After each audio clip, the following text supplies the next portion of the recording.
All you need is to delay that urge or that craving to a few minutes. Make sense? That's all we need to know about delay.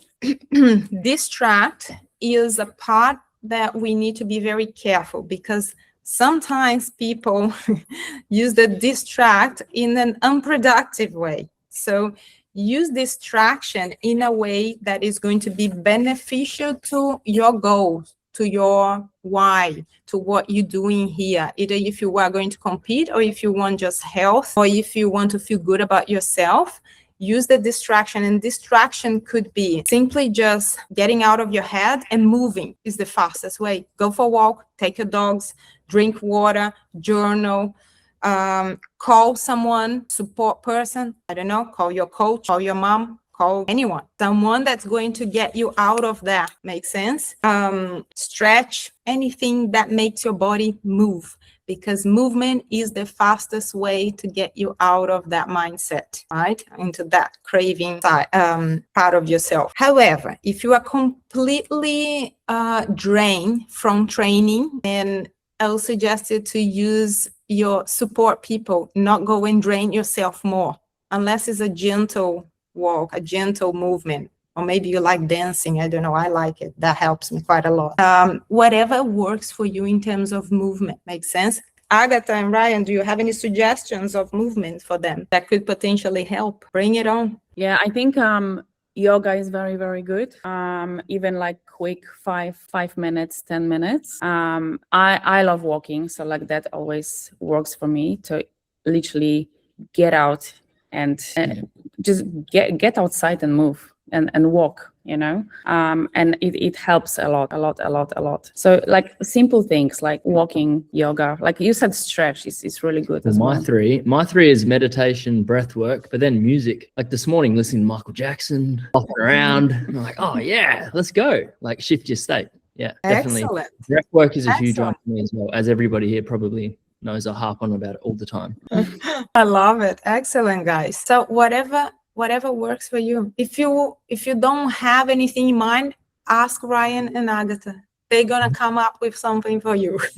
I guarantee you.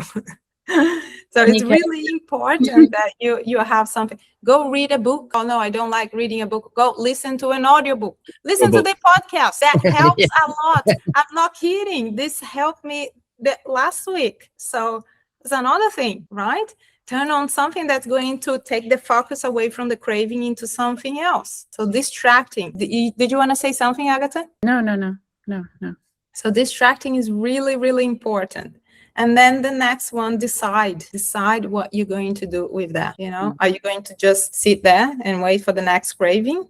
No, you're not. You're just going to decide, how do you want to feel right now? Go for it, please. Come along. I think it's a very big one here, while we're here with everyone, to let people know that, like, everyone knows that we are huge on communication, but I feel like so many of our clients think that they need to show up good all the time, and they hiding their struggles from us because they think they need to show up good in front of us, when actually we craving communication, because if we don't know what's happening, like, how do we know how we can help?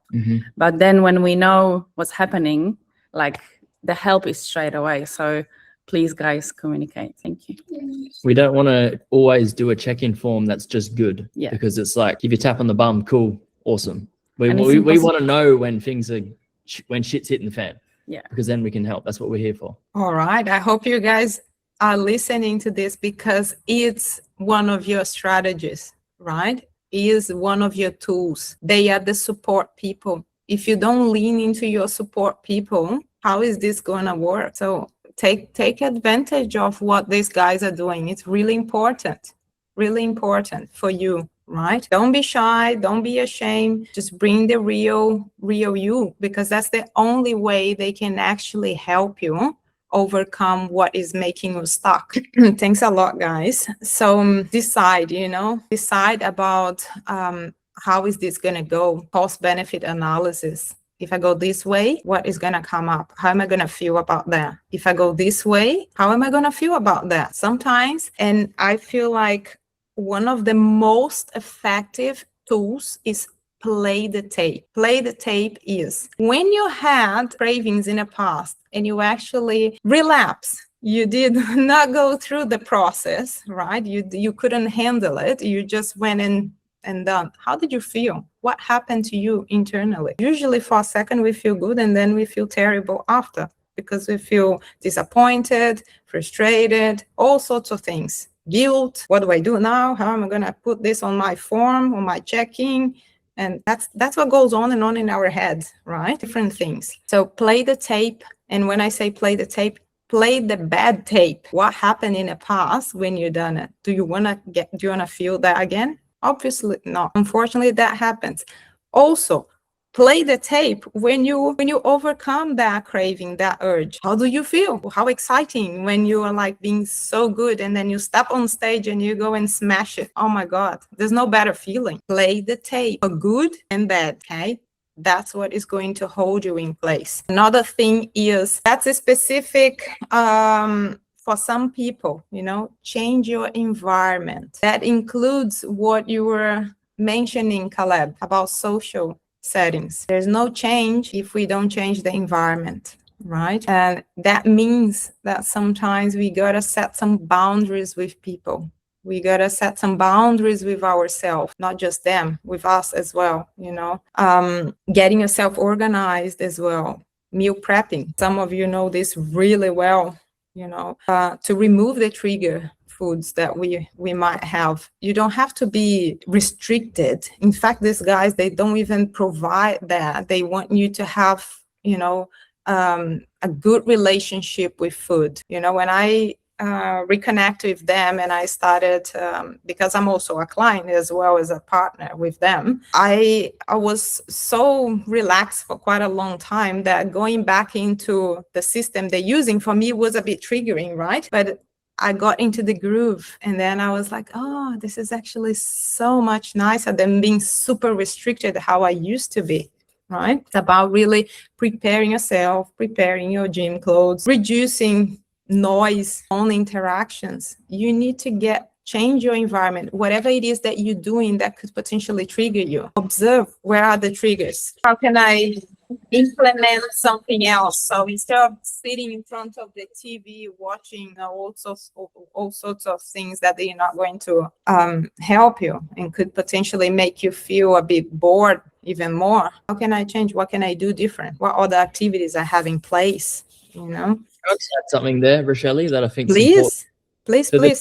For newer people coming in, I think the trigger comes from not knowing something. So for example, if you've never tracked your food before, there's a trigger there of like, fuck, I don't know how to track my food. I've never used this app before. Maybe you've come from MyFitnessPal, but like you've been saying the whole way through is like ride the wave. Because once you learn the skill, that's where that trigger comes from. Then you learn the skill and then you start being flexible and you just realize that you're just hitting numbers and you go, oh, this is actually a whole lot easier and so much better than what I was doing before. I just got triggered because I didn't know the skill yet. I just thought I would throw that in there because I know that trigger comes up like almost instantly with like most new people. You just don't know the skill yet. And that's fine. Yeah, absolutely. I'm with you on this. Ride the wave on there. Give yourself time. It's all about the time, to be able to get used to something new. And don't expect to know straight away. Nobody does. Exactly. Well done. And so continue with this. So you don't want to be restricted. You want to be able to replace negative habits into habits that they're going to be more beneficial to you. And it's going to help you take away that craving and that urge, right? Now, the other and one of the most important things is, what are my needs? And that is also associated to your triggers and to cravings and urges. Because if I'm not aware of my needs and what is happening with myself, chances are I'm going to just go by with the craving and just literally relapse. I'm going to use that word, okay? Relapse, either if you are not following through your plan, or if you are going to relapse with the behaviors that you're having, okay? So think about this. There's an acronym that we use called HOLTS-B, and it's extremely important to understand that acronym because it's about your needs, the basic human needs, okay? About hungry, angry, lonely, bored, stressed,